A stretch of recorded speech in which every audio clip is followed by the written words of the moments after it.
கிறிஸ்துவுக்குள் பிரியமானவர்களே, இயேசுவுக்காக பிரகாஷ் என்கிற இந்த ஊழியத்தின் மூலமாக நீ அனாதை அல்ல என்ற தலைப்பில் இன்றைக்கி 8வது பாகத்தை நம்ம பார்க்குறோம். கண்ணீரின் பாதையில் என்று சொல்லி கர்த்தர் இந்த பகுதியின் மூலமாக நம்மோடு கூட சில காரியங்களை பேச விரும்புகிறார். ஏசாயா 30ஆம் அதிகாரம் 19ஆம் வசனத்தை வாசிக்கும்போது, சியோனை சேர்ந்த ஜனங்கள் எருசலேமில் வாசமாயிருப்பார்கள். இனி நீ அழுது கொண்டிராய்.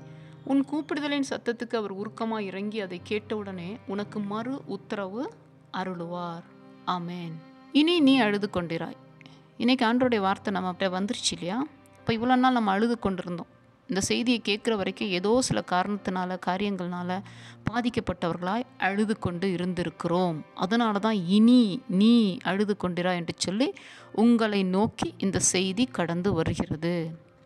நீ அனாதை அல்ல என்ற தலைப்பில் ஆண்டவர் இந்த 8வது பாகத்தில் இந்த வார்த்தை குறித்து நம்மோடு பேச அவர் விரும்புகிறதை நாம் செவி கொடுத்து கேட்போமா? அழுகை ஒரு மனுஷனுடைய வாழ்க்கையில் பல விதத்தில் கடந்து வரும் இல்லையா? ரொம்ப சோர்ந்து போகும்போது, இயலாத ஒரு சூழ்நிலை இருக்கும்போது, இதயம் வலிக்கும்போது, வேதனையான பாதையை கடக்கும்போது, கரடு முரடான பாதையில் நடக்கும்போது, முள்ளுகள் நம்மை குத்தும்போது, நமக்கு எதிரான வார்த்தைகள் கடந்து வரும்போது, எனக்கு யாருமே இல்லையே என்று சொல்லி கதறுகிற நிலை கடந்து வரும்போது கண்ணீர் நமக்குள்ளார பெருக்கெடுத்து வரும். அப்படி தானே? அதனால தான் ஆண்டவர் சொல்கிறார், இனி நீ அழ வேண்டாம், நீ அழாத. நான் உன் கூப்பிடுதலின் சத்தத்துக்கு உருக்கமாக இறங்கி உனக்கு பதில் கொடுக்குற நேரம் வந்துருச்சு. இன்றைக்கி கண்ணீரின் ரகசியத்தை நமக்கு ஆண்டவர் பேச போகிறார். நம்ம நினச்சிட்ருக்குறோம் நம்ம மாத்திரம்தான் கண்ணீர் வடிக்கிறோம். இல்லைங்க, உலகத்தில் அநேகர் கண்ணீரின் பாதையில் தான் போயிட்டுருக்காங்க. ஆனால் அவர் விரும்புகிற ஒரு கண்ணீர் இருக்குது. ஆத்துமபார கண்ணீர் அவர் விரும்புகிறார். கண்ணீரோடு செபி, கண்ணீரோடு என் சமூகத்தில் காத்துரு, மன்றாடி செபி, பரிந்து பேசி செபி, இந்த ஆத்துமா அழிந்து போகிறதே என்று சொல்லி செபி. அதுக்காக தான் நான் உன்னை அந்த உலகத்தில் இந்த கண்ணீர் எப்படிப்பட்டது என்பதை உனக்கு காண்பிக்கும்படியாக, அந்த வலியெல்லாம் எப்படிப்பட்டது என்பதை காண்பிக்கும்படியாக, அப்படிப்பட்ட ஜனங்கள் கடந்து போகிற பாதையிலிருந்து அவர்களை திருப்பி என் பக்கம் திருப்பும்படியாக உன்னுடைய வாழ்க்கையில் சில கண்ணீரின் பாதையை அனுமதித்தேன் என்று கர்த்தர் சொல்கிறாருங்க. என்னுடைய வாழ்க்கையெல்லாம் பார்த்திங்கன்னா ஏராளமான கண்ணீர். எதுக்கு வரும், ஏன் வரும்னு எனக்கு தெரியாது. எந்த நிமிஷத்தில் எந்த சூழ்நிலை எப்படி எதிராக வரும்னு தெரியாது. எதிர்பார்த்திராத நேரத்தில் எதிர்பார்த்திராத தாக்கங்கள் ஒன்று போனால் ஒன்று வந்துக்கிட்டே இருக்கும். அந்த அளவுக்கு கண்ணீர் நான் சிந்தி ஆகணும். அந்த கண்ணீர் வருகிற வேலையிலெல்லாம் கர்த்தர் என்னை தேற்ற ஆரம்பிப்பார். இப்படி தான் அநேகருடைய வாழ்க்கையில் கண்ணீர் பெருக்கெடுத்து வருது. அந்த வேதனை உனக்கு என்னன்னு தெரியணும். அதுக்காக தான் இதை அனுமதிச்சேன்னு சொல்லுவார். ஒரு பிரசவ ஸ்திரீயினுடைய கண்ணீரை போல் அநேக முறை நான் கண்ணீர் சிந்திருக்கிறேன். கர்ப்ப வேதனைப்பட்டு அநேக ஆத்துமாக்களை பவுல் குனிந்து பிரசவித்தது போல் என்னுடைய வாழ்க்கையில் கர்ப்ப வேதனைப்பட்டு பட்டு பட்டு அநேக ஆவிக்குரிய வார்த்தைகள் ஜனங்களுக்கு புறப்பட்டு போயிருக்கு. டெலிவரன்ஸ் புறப்பட்டு போயிருக்குது. எல்லாம் கர்த்தர் செய்கிற காரியம். நான் ஒன்றும் இல்லை, நான் ஒரு பாத்திரம், அவ்வளோதான். நேற்றைய தினம் கூட நான் ஒரு சகோதரிகிட்ட ஜோக்காக பேசிகிட்டு இருந்தேன். நிறையா அட்வான்ஸாக ஜூஸர்லாம் இப்போ வந்திருக்கு, மிக்ஸி மாதிரி இல்லைங்களா? அதில் பழத்தை போட்டால் நல்லா ரொம்ப ஈஸியாக சீக்கிரமாக ஜூஸு ஃபுல்லாக கசக்கி ஒரு சொட்டு கூட பழத்தில் எல்லாம் புளிச்சு கொடுத்துரும். அது மாதிரி ஆண்டவர் நிறைய அட்வான்ஸான ஜூஸர் எனக்கு வாங்கி வச்சுட்டாராட்டுருக்குது. கசக்கி புளியப்பட்டுருக்கிறேன். அதன் வழியாக வருகிற அந்த எசன்ஸ் தான் இன்றைக்கி உங்களோட நான் பேசுகிறேன்ல, இந்த வார்த்தைகளாக வந்துட்டுருக்குன்னு அந்த சகோதரிகிட்ட நான் பேசிகிட்டு இருந்தேன். அவங்க ரொம்ப ஆச்சரியப்பட்டாங்க. எப்படி சிஸ்டர் இப்படிப்பட்ட வார்த்தைகள், இப்படிப்பட்ட காரியங்கள், சூழ்நிலைகள் வழியாக நீங்கள் கடந்து போனாலும் கர்த்தர் உங்கள் மூலமாக இத்தனை காரியங்களை செய்கிறாரு. காரணம் கசக்கி பிழியப்படுகிற அனுபவம், கண்ணீர் சிந்துகிற நேரம். கண்ணீர் எப்போங்க நமக்கு வருது? நம்மளால் முடியாது, சகிக்க முடியாதுன்ற நேரத்தில் தான் கண்ணீர் வரும். அது எப்படி உள்ளேருந்து சுரக்குது? ரொம்ப ஆச்சரியம் இல்லையா? நினச்சி பாருங்கள். நம்மளுடைய சரீரமே ஒரு பிரமிக்கத்தக்க அதிசயமாய் உண்டாக்கப்பட்ட ஒரு காரியம். தாவீது சொல்கிறாரு, நான் பிரமிக்கத்தக்க அதிசயமாய் உண்டாக்கப்பட்டேன். எங்கே இருந்து அந்த கண்ணீர் வருது? கண்ணீர் சுரப்பிகள் எங்கே இருக்குது? இப்போ நம்மளுடைய சரீரத்தெல்லாம் டச் பண்ணால் கொஞ்சம் காயம் பட்டால் ரத்தம் தானே வருது. இந்த கண்கள்லேருந்து எப்படி கண்ணீர் வருது? என்னென்ன காரியத்தை உள்ள ஆண்டவர் செய்து வச்சிருக்கிறார் பாருங்கள். இப்படிப்பட்ட காரியங்கள் நினச்சி பாருங்கள், ஒவ்வொரு விதத்துலேயும் நம்மளுடைய சரீரத்தையே ஆராய்ச்சி பார்த்தோன்னா பார்க்க முடியாது. எந்த டாக்டர்ஸாலையும் உண்டாக்குன ஒரு சிருஷ்டியை வச்சு தான் அவங்க சோதிக்கிறாங்க. ஆனால் அவங்களால உண்டாக்க முடியாது. எங்கேருந்து வருது, எப்படி வருது, இந்த கண்ணீருக்குரிய காரணம் என்ன, அது ஏன் அந்த மைண்டு பாதிக்கப்பட்டு அந்த சுரபி எங்கேருந்து சுரக்குது, நிறைய விஷயம் இல்லை.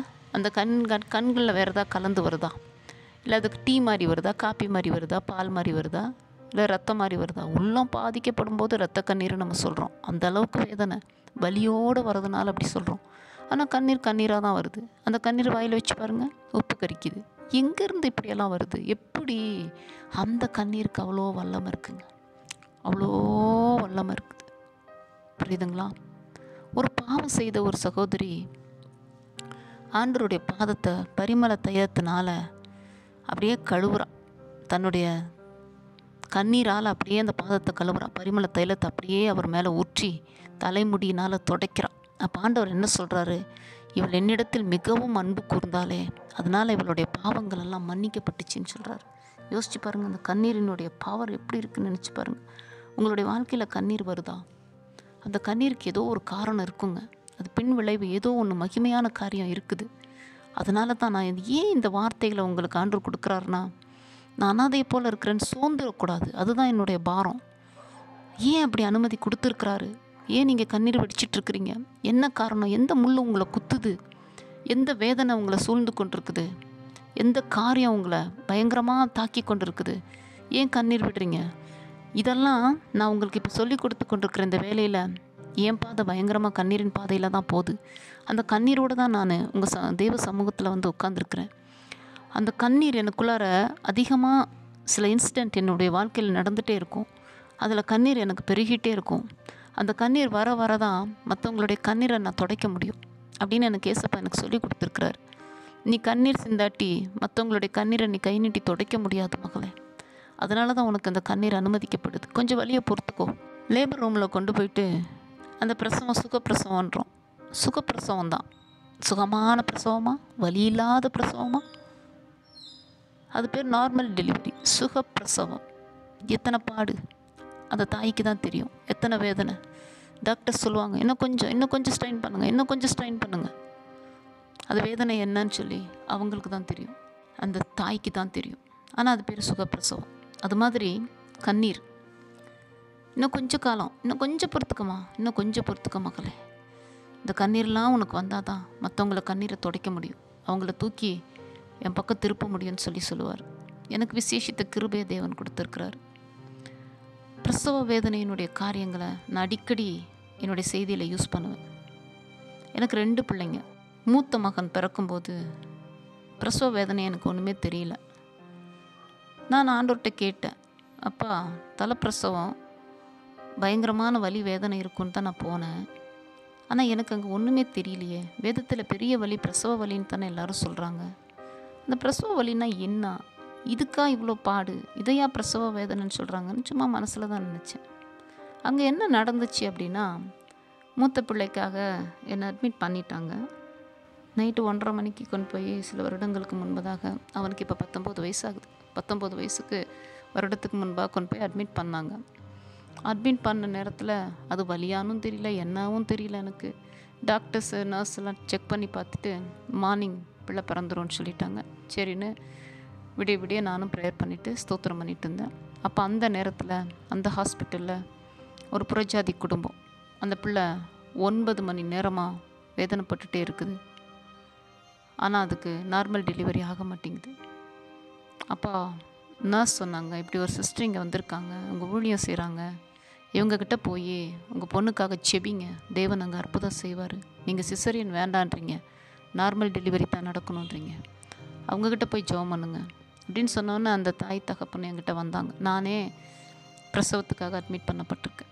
வந்தோடனே, சிஸ்டர் நீங்கள் யாருன்னு எங்களுக்கு தெரியாது, ஆனால் இப்படி நர்ஸ் சொன்னாங்க, என் பிள்ளை 9 மணி நேரமாக அது கஷ்டப்பட்டுட்ருக்கு, ஆனால் பிள்ளை பிறக்க மாட்டேங்குது, என்னன்னு தெரியல, டாக்டருக்கே புரியல அப்படின்னு சொல்லி அவங்க சொன்ன உடனே நான் ப்ரேயர் பண்ணேன். இயேசுவை குறித்து சொல்லி ப்ரேயர் பண்ணேன். ப்ரேயர் பண்ணி முடித்த உடனே என்ன நடந்துச்சு அப்படின்னா, எனக்கு அந்த சிம்டம்ஸ் ஆயிடுச்சு, டெலிவரி நேரம் ஆயிடுச்சு. அப்போ என்ன அந்த லேபர் ரூமுக்கு கொண்டு போனாங்க. கொண்டு போய் வலியெல்லாம் எனக்கு அப்பவும் தெரியல, சிம்டம்ஸ் மாத்திரம் பார்த்து கொண்டு போனாங்க. நான் அதுக்கு முன்னாடியே தரிசனம் பார்த்துட்டேன். எப்படின்னா, என்னை சுற்றி அந்த லேபர் வார்டில் 5 பேர் இருக்காங்க. இந்த பக்கம் 2 நர்ஸு, அந்த பக்கம் 2 நர்ஸு, நடுவில் டாக்டர். எல்லாமே 5 பேரும் வெள்ளை ட்ரெஸ் போட்டிருக்காங்க. மேலே ஒரு லைட்டு. அப்போ எனக்கு பிரசவம் பார்க்குற டாக்டர் வந்து டாக்டர் மாதிரியே தெரில, ஆண்டவர் மாதிரி தான் நான் பார்க்குறேன். ஒயிட் அண்ட் ஒயிட் போட்டு தலைமுடி விரிக்கப்பட்டிருக்குது. ஒயிட் அண்ட் ஒயிட் போட்டிருக்கு. இந்த பக்கம் 2 தேவ தூதர்கள் போல், அந்த பக்கம் 2 தேவ தூதர்கள் போல். அப்போ என்னை கொண்டு போன நேரத்தில் 2 பேர் தான் இருந்தாங்க. நான் ஆண்டவர்கிட்ட கேட்குறேன், அப்போ 5 பேரை காமிச்சிங்க, 2 பேர் தான் இருக்காங்க, நீ அந்நிய பாஷையிலே பேசிட்டுரு அப்படின்னாரு ஆண்டவர். நான் பாட்டுக்கு அந்நிய பாஷை பேசிகிட்டு இருக்கேன். இந்த 2 சிஸ்டர்ஸும் எவ்வளோ முயற்சி பண்ணுறாங்க, ஸ்ட்ரெயின் பண்ணுன்றாங்க. எனக்கு ஒன்றுமே தெரியல, ஒன்றுமே புரியல. நான் பாட்டுக்கு பேசிட்டு இருக்கும்போது அவங்களுக்கு டென்ஷன் ஆயிடுச்சு. என்ன நான் பாட்டுக்கு சொல்லிகிட்ருக்கேன், நீங்கள் பாட்டுக்கு என்னத்தையோ வாய் விட்டு புலம்பிட்டு கிடக்குறீங்க, என்னது அது, என்ன பண்ணுறீங்கன்னு சொல்லி கேட்டாங்க. நான் ஒன்றுமே சொல்லலை. நான் பாட்டுக்கு அந்நிய பாஷை மனசுக்குள்ளார பேசிகிட்டு இருக்கேன். வெளியில் சத்தம் இல்லை, மனசுக்குள்ளார வாய் மட்டும் அன்னால் எப்படி வெளியே தெரியாமல் உதடுகள் மட்டும் அசைந்தது போல் நான் பேசிகிட்டு இருக்கிறேன். அவங்களுக்கு கடுப்பாயிடுச்சு. கொஞ்ச நேரத்தில் போய் டாக்டரை, இவங்களுக்கு இப்படி சொன்னால் புரியாது, நம்ம போய் டாக்டரை கூப்பிட்டு வரலான்னு சொல்லிட்டு ஒரே காம்பவுண்டில் தான் வீடு, டாக்டரை கூப்பிட்டு வராங்க. அந்த டாக்டர் எப்படி வராங்க, லேடி டாக்டரு, ஃபுல்லாக ஒயிட் அண்ட் ஒயிட்டு அங்கியில். அவங்க என்ன பிரசவம் வேறு ஏதாவது சிசேரியன் பண்ணிட்டு இருந்தாங்களா, என்ன பண்ணாங்கன்னு தெரில, அதே ட்ரெஸ்ஸோடு வந்தாங்க. தலைமுடி விரிக்கப்பட்டிருந்துச்சு. அவங்க வரும்போது 2 பேரை கூடவே கூப்பிட்டு வந்தாங்க. அப்போ மொத்தம் இந்த பக்கம் 2, இந்த பக்கம் 2, நடுவில் அவங்க நின்றுட்டாங்க. தரிசனத்துக்குரிய நேரம் வந்துருச்சு. இப்போ வந்தாங்க. வந்துட்டு, எஸ்தர் என்ன பண்ணிகிட்ருக்க நீயே, இவ்வளோ தூரம் அவங்க முயற்சி பண்ணாங்களாம், நீ ஒன்றுமே கோஆப்ரேட் பண்ண மாட்டேங்கிறியா, என்னாச்சு உனக்கு, ஒரு டைம் ஸ்ட்ரைன் பண்ணு அப்படின்னு கொஞ்சம் ஒரு ஸ்ட்ராங்காக சொன்னாங்க. எனக்கு அந்த நான் பாட்டுக்கு அந்நிய பாஷை பேசிகிட்டு இருக்கிறேன். எனக்கு அந்த ஒரு சத்தம் எனக்குள்ளார வந்துச்சு. எனக்குள்ளார அந்த சத்தம் கேட்டுச்சு. கேட்ட உடனே நான் என்ன பண்ணேன்னு எனக்கு தெரியல. அப்பவும் வலி இல்லை, ஒன்றுமே இல்லை, சும்மா ஸ்டார்டிங் வந்த வலி தான். அப்புறம் குழந்தை பிறந்துருச்சு, டக்குன்னு பிறந்துருச்சு. அவங்க கையில் பிடிச்சிட்டாங்க பிள்ளைய. நான் உடனே கண்ணை திறந்து பார்த்து, டாக்டர் இதா மெயிலா ஃபீமெயிலான்னு கேட்டேன். சரியான கோவம் அவங்களுக்கு. ஒன்றும் ஸ்ட்ரைன் பண்ணாமல் இவ்வளோ நேரம் பிரச்சனை பண்ணி விட்டுட்டு இப்போ என்ன, இப்போ ஆனா பெண்ணான்னு கேட்குறா, அது எப்படிலாம் சொல்ல முடியாது அப்படின்னு சொல்லிட்டு நர்ஸ் கையில் பிள்ளைய கொடுத்துட்டு க்ளீன் பண்ணி கொடுத்துருங்கன்னு சொல்லிட்டு போயிட்டாங்க. போகிற நேரத்தில் திரும்பி பார்த்து சொன்னாங்க, ஆண் குழந்தை தான் அப்படின்னாங்க. அவங்க ரகசியமாக இயேசுவை ஏற்றுக்கொண்டிருக்காங்க, வெளியே தெரியாது. ஆண் குழந்தை தான், குழந்தை நல்லாயிருக்கு அப்படின்னு சொல்லிட்டு அவங்க போயிட்டாங்க. அப்போ வரைக்கும் எனக்கு வழியும் தெரில, ஒன்றும் தெரில. என்ன நடந்துச்சு தெரியுங்களா, எனக்கு முடிச்ச அந்த நேரத்தில் 5 நிமிஷம் கூடங்க என்னை ரெடி பண்ணல. மட்டன்னு ரூமை சேஞ்ச் பண்ணுறாங்க. நான் கேட்குறேன், ஏன் இவ்வளோ சீக்கிரம் ரூம் சேஞ்ச் பண்ணுறீங்க? இல்லை, அந்த இன்னொரு பேஷண்ட் 9 மணி நேரமாக ரொம்ப போராடிட்டு இருந்தவங்க, அவங்களுக்கு டைம் ஆயிடுச்சு அப்படின்னு சொல்லிட்டு நான் அந்நிய பாஷை பேசி அந்த லேபர் வார்டிலேருந்து என்னை தூக்கி அதே போர்டில் அந்த பிள்ளையை போட்டாங்க பாருங்கள். போட்டு ஒரு 10 நிமிஷத்தில் குழந்தை சத்தம் வந்துருச்சு. அப்போ ஆண்டவர் அந்த இடத்துல கொண்டு போய் என்ன செய்தார், எனக்கு ஒன்றுமே தெரியல. ஆனால் அந்த அந்நிய பாஷை அங்கே பேசின அபிஷேகத்தில் அந்த பிள்ளையை போட்ட நேரத்தில் 9 மணி நேரமாக பிறக்காத பிள்ளை அப்போ பிறந்துருச்சு. அடுத்த நாள் வந்து அவங்க எனக்கு நன்றி சொன்னாங்க. நான் சொன்னேன், எனக்கு நன்றி சொல்லாதீங்க, எனக்கு ஆண்டவர் வந்து கிருபையை தந்திருக்கிறாரு, உங்கள் ஒரு ஜெபம் பண்ண அவ்வளோதான், செய்தது கர்த்தர்னு சொல்லி அவங்கள அனுப்பிச்சி விட்டேன். ஆனால் வலி இல்லாமல் பிறந்துருச்சு குழந்தை. அதுக்கப்புறம் 21 நாள் மடன்னு அவங்க வந்து என்னை சீக்கிரமாக அந்த லேபர் ரூம்லேருந்து க்ளீன் கூட சரியாக என்னை க்ளீன் பண்ணாமல் அனுப்புனதுனாலையா என்னன்னு தெரியல, என்னுடைய சரீரத்தில் இன்ஃபெக்ஷன். 21 நாள் கஷ்டப்பட்டேன். அந்த ஒரு பிள்ளையை அவங்க பெற்றெடுக்க எனக்கு இப்படிப்பட்ட ஒரு பாதை, பயங்கரமான கண்ணீர், வேதனை. ஏன் ஆண்டவரே, நான் கண்ணீர் பிரசவ நேரத்துலேயே எனக்கு வலி இல்லை, ஆனால் இந்த வலி எனக்கு சகிக்க முடியலையேன்னு சொல்லி சொன்னேன். ஆண்டவர் சொன்னார், அந்த பிள்ளையினுடைய ஜீவனுக்காக உனக்கு அந்த நேரத்தில் வலி இல்லை, ஆனால் உன்னை அப்புறப்படுத்திட்டாங்க, உடனே அப்புறப்படுத்திட்டாங்க, ஆனால் அந்த வேதனையை நீ இங்கே சகிக்கிற மகளேன்னு சொல்லி சொன்னார். ஆனாலும் எனக்கு திருப்தி ஆகலை. இது என்ன பிரசவ வலியே எனக்கு தெரியலையே, அது தெரிஞ்சால் தானே அந்த பிரசவ வேதனைனா என்னன்னு தெரியும்னு மனசில் ரொம்ப நாள் நினச்சிட்டு இருந்தேன். 5 வருஷத்துக்கு அப்புறம் 2வது பிள்ளை உருவாச்சு. 2 பிள்ளைங்க எனக்கு. 2வது பிள்ளை உருவாச்சு. அந்த நேரத்தில் வேறு டாக்டர், அந்த டாக்டர்கிட்ட அங்கே போனப்போ அவங்க என்ன சொன்னாங்க அப்படின்னா, செக் பண்ணி பார்த்தாங்க. 5 மாதம் ஸ்கேன் எடுக்கிறாங்க, குழந்தை பர்ஃபெக்டாக இருக்குது. அடுத்த நாள் நான் ஊழிய பயிற்சி இங்கே எடுத்துகிட்டு இருந்தேன். ஊழிய பயிற்சியில் பயிற்சி முடித்த ஒரு சிஸ்டர், ஒரு ஜெப ரூம் கட்டியிருக்கிறேன், நீங்கள் வந்து தான் பிரதிஷ்டை பண்ணணுன்னு சொன்னாங்க. சரி, நாங்கள் பைக்கில் போனோம். பைக்கில் போனதா என்னவோ தெரியல, அது பயங்கரமான விக்கிரக ஏரியா. அங்கே போய் எல்லாம் முடிச்சுட்டு திரும்பி வரும்போது பெயின் ஆயிடுச்சு. அப்போ டாக்டர்கிட்ட ஃபோன் பண்ணும்போது நேராக இங்கே வந்துருங்க, நேற்று தான் நான் ஸ்கேன் எடுத்து பர்ஃபெக்டாக இருக்குது பேபி, நான் தானே சொன்னேன், அப்புறம் ஏன் வலி வருதுன்னு கேட்டு, சரி நேராக வாங்க செக் பண்ணலான்ட்டாங்க. சரின்னு போய் அங்கே போய் செக் பண்ண பார்த்தா அது லேபர் பெயின் ஆயிடுச்சு. 5 மாதத்தில் அந்த குழந்தை, நான் முதல் நாள் போய் பார்த்தேன், அதோடைய வெயிட் வந்து 650 கிராம், 1 கிலோ கூட இல்லை.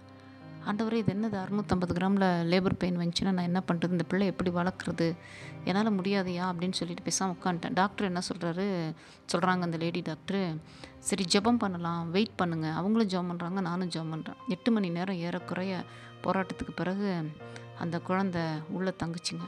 ஆனால் அதுக்கு பிறகு எனக்கு கொடுத்த மெடிசன், பெட் ரெஸ்ட் எடுக்கணும், நாங்கள் எடுக்க முடியாத சூழ்நிலை, ஊழிய பாதை எல்லாம் சேர்ந்து அந்த குழந்தை எந்த நேரம்னாலும் மறுபடியும் அபார்ஷன் ஆகும், அதனால் நீங்கள் ஜாக்கிரதையாக இருங்கன்னு சொல்லி அவங்க அனுப்பிச்சி விட்டாங்க. சிசேரியன் தான் நடக்கும், நார்மலுக்கு எதிர்பார்க்க வேண்டாம், குறிப்பிட்ட நேரம் வரும்போது சிசேரியன் பேபி நம்ம எடுத்துடலான்னு சொல்லி அவங்க அனுப்பிச்சிட்டாங்க. கரெக்டாக 9 மாதம் முடிஞ்சிச்சு. 10வது மாதம் தொடக்கத்தில் பெயின் வந்துச்சு. அப்போவும் எனக்கு உள்ளார ஒரு ஆதங்கம் இருந்துச்சு. பிரசவ வேதனைனா என்னன்னு கேட்டுக்கிட்டே நச்சிக்கிட்டே இருந்தேன் ஆண்டவர்கிட்ட. ஆனால் அந்த குழந்தைக்கு 2வது குழந்தை பிறக்கும்போது போட்டு வாட்டினார் பாருங்க, இதுதான் பிரசவ வேதனை அப்படின்றத புரிந்து கொள்ள பல மணி நேரம் நான் கஷ்டப்பட்டு அந்த பிள்ளையை பெற்றெடுத்தேங்க. ஏன்னா அந்த கண்ணீர் அப்போ தான் எனக்கு தெரிஞ்சிச்சு, பிரசவ வேதனைனா இப்படிப்பட்ட கண்ணீரா, இப்படிப்பட்ட கதறலா, இப்படிப்பட்ட வலியா, இப்படிப்பட்ட பாரமான்னு சொல்லி நான் துடித்தேன். அப்போ தான் ஆண்டவர் சொன்னார், இந்த பாரப்பட்டாதான் ஒரு ஆத்மாவை பெற்றெடுக்க முடியும், சும்மா பெற்றெடுக்க முடியாது. நீ எப்படி சரீர பிரகாரமாக பிரசவ வேதனை உனக்கு என்னன்னு தெரிலன்னு என்கிட்ட கேட்டேன், இன்றைக்கி நான் உனக்கு அனுமதிச்சிட்டேன். இந்த வலியை நீ பட்டுட்ட. இதே போல் ஆவிக்குரிய பாதையில் ஒவ்வொரு ஆத்துமாவும் நான் இப்படி தான் சிலுவையில் வேதனைப்பட்டு தான் பெற்றெடுத்தேன். அந்த ஆத்துமாக்களை பெற்றெடுக்க ஊழியக்காரர்களை முன்குறிச்சிருக்கிறேன். அவங்களுடைய வாழ்க்கையில் உண்மையாய் அங்கீகரிக்கப்பட்ட ஊழியர்களுடைய வாழ்க்கையில் ஒவ்வொரு ஆத்துமாவும் பிரசவ வேதனைப்பட்டு தான் பெற்றெடுக்க முடியும்னு சொன்னாருங்க. அதனால தான் கண்ணீர் வரும்போது நான் சொந்து போக மாட்டேன். ஆத்துமாக்கள் ஆதாயமாகறாங்கன்னு எனக்கு தெரியும். என் மூலமாக வருகிற வார்த்தைகள் மூலமாக ஜனங்கள் தொடப்படுறாங்கன்னு தெரியும். அவங்க எழும்பி பிரகாசிப்பாங்கன்னு தெரியும். அதனால தான் கண்ணீரின் பாதையில் ஜனங்களை ஆண்டவர் இங்கே கொண்டு வரும்போது தைரியப்படுத்துவேன். முதலாவது எதற்காக அந்த கண்ணீர் வந்துச்சு, கண்ணீருக்கு காரணம் என்ன, அந்த வெளிப்பாடெல்லாம் அவங்களுக்கு வந்துடும். அதுக்கு பிறகு தான் அவங்க அர்ப்பணிக்க ஆரம்பிப்பாங்க. அதுக்கு பிறகு அவங்க வல்லமையாக ஊழியம் செய்ய அவங்க தகுதியாகிற நிலைக்கு ஆண்டவர் கொண்டு வந்துடுவார். கண்ணீரை துடைச்சிருவார். புரியுதுங்களா? அண்ணால் அழுதாங்க. அவங்க ஒரு அனாதையை போல தான் அன்றைக்கி அழுதாங்க. யாருமே கிடையாது. பெனினால் அவளை அந்த வேதனைப்படுத்துகிறான். ஆனால் எல்கானா ஒரு சப்போர்ட்டாக இருந்தான். ஆனாலும் அவங்களுக்கு திருப்தி கிடையாது. அந்த ஆலயத்தில் அமர்ந்து அழறாங்க, மனம் கசந்து அழறாங்க. அவங்கக்கிட்டேருந்து ஒரு பொருத்தனை ஆண்டவர் எதிர்பார்த்தார். அந்த பொருத்தனை இருதயத்தில் இருந்து அப்படியே அடிச்சுட்டு வெளியே வந்துருச்சு. அந்த வெளியே வந்த பிறகு தான் ஆண்டவர் அண்ணால கடாட்சித்தார். கடாட்சித்த நேரத்தில் சாமுவேல் பிறந்தான். பிறந்த நேரத்தில் பால் மறந்த பிறகு கொண்டு போய் அவங்க சொன்ன பொருத்தனையின்படி அப்படியே நிறைவேற்றிட்டாங்க. அவளுக்கு அப்படிப்பட்ட கர்ப்ப வேதனை வந்து ஒரு கண்ணீர் வந்ததுக்கு நான் தனிமையாக போயிட்டேனேன்னு சொல்லி டிப்ரெஷன் ஆகலை. அவங்க ஒரு சாமுவேலை தேவனுக்கு பெற்று கொடுத்தாங்க. அது மாதிரி உங்களுடைய வாழ்க்கையில் ஏதோ சில காரியங்களில் கண்ணீர் வந்து கொண்டு இருக்கிறதா, அதனுடைய ஆழங்களை நீங்கள் போய் பாருங்கள். என்ன காரணம்னு பாருங்கள். வேதத்தில் அநேகருடைய கண்ணீரை பார்க்க முடியும். ஆகாரினுடைய கண்ணீரை பார்க்க முடியும். எசேக்கியா ராஜாவுடைய கண்ணீரை பார்க்க முடியும். அன்னாளின் கண்ணீரை பார்க்க முடியும். ஒவ்வொருத்தரும் எத்தனையோ கண்ணீர் விட்டு அதில் சில காரியங்களை சாதிச்சிருக்காங்க. எசேக்கியா கண்ணீர் விட்டு ஆயுசின் காலங்களை திரும்ப பெற்றுக்கொண்டான். ஆகார் கண்ணீர் விட்டு தன்னுடைய பிள்ளையை திரும்ப பெற்றுக்கொண்டார். துறவு உண்டானது, ஊற்று உண்டானது. அன்னாள் கண்ணீர் விட்டு ஒரு பிள்ளையவே பெற்றெடுத்து கர்த்தருக்கு சொன்ன வார்த்தையை நிறைவேற்றினாள்.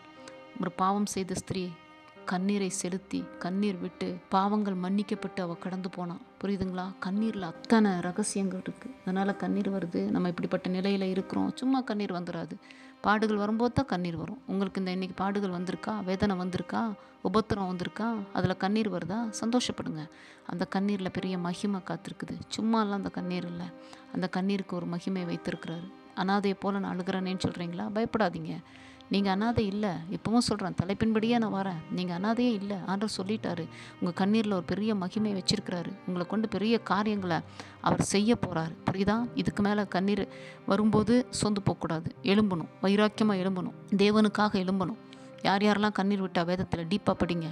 நான் இந்த செல்லில் சொல்கிறதுனால, மொபைலில் பேசுகிறதுனால கொஞ்சம் தான் என்னால் பேச முடியுது. டீப்பாக நீங்கள் என்ன செய்யுங்க, படிங்க. அந்த பகுதியெல்லாம் எடுத்து பாருங்கள். கண்ணீரினுடைய மகிமை என்னான்னு பாருங்கள். அந்த கண்ணீருக்கு பிறகு என்ன நடந்துச்சுன்னு சொல்லி பாருங்கள். இயேசு கண்ணீர் விட்டார். அவர் கண்ணீர் விட்ட பிறகு தான் லாசரு உயிரோடு எழும்பி வந்தான்.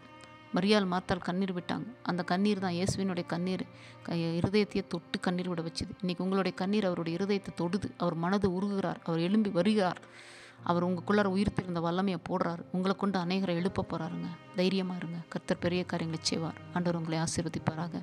மீண்டுமாய் அடுத்த அத்தியாயத்தில் நம்ம பார்ப்போம். இயேசுவின் நாமத்தில் ஆண்டவரே, அருமையான இந்த பிள்ளைகளை நீங்கள் ஆசீர்வதிப்பீராக. ஆமென்.